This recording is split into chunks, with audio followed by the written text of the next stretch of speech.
تاسو ذلیل قوم نه به دا ذلت نه وځي دا ډمتوب او کنجرتوب به تاسو پرېږدئ نه واورئ په خدای قسم درته خورم چې د اسمان ارادې ګوره دې پاکستان ته ښې نه دي د اسمان ارادې درته ښې نه دي دوه کاره وکئ د عیاشۍ مرکزونه ختم کئ ښځې کنټرول کئ ښځې په کور کې کېنوئ او د امریکې پوجا پاټ پرېږدئ که نه آسمانی به د حضرت نوح علیه السلام غوندې طوفان در باندې راشي تباه به شئ جاړئ به هغه عمري زندگی چې کومه ده هغه هم تباه شي نن د جشن پاکستان په ورځ باندې د الله شکریا ادا کول پکارو چې مونږ یې د انګریز لعنت نه خلاص کړو او که د الله د قانون مقابله پکارو څه پکارو نن پکار داو چې تھرو آؤٹ پاکستان چې دی خدای ته په سجده پروت وی چې یا الله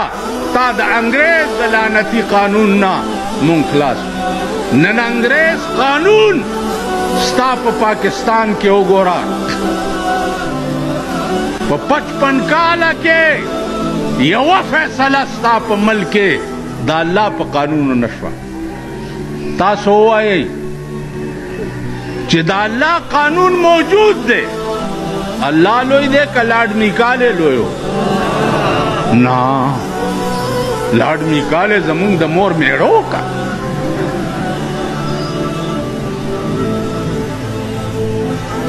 د لاډ میکالې جوړ کړی قانون نن ستا په ملک کې پې فیصلې کیږي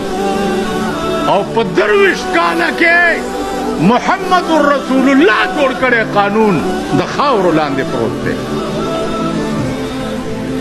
دا ذلیل قوم چې مردار شي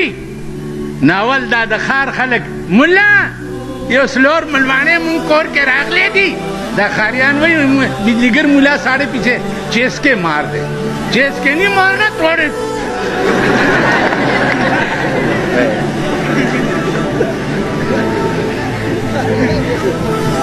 نن زمونږ د پښتنو خانان چې دي خانان نه ده خر زامن خان خو به هغې ته وی پخوا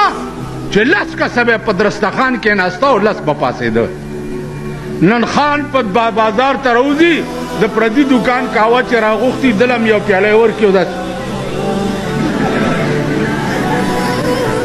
داسې به ګورو او چې په لاره روان وي که نه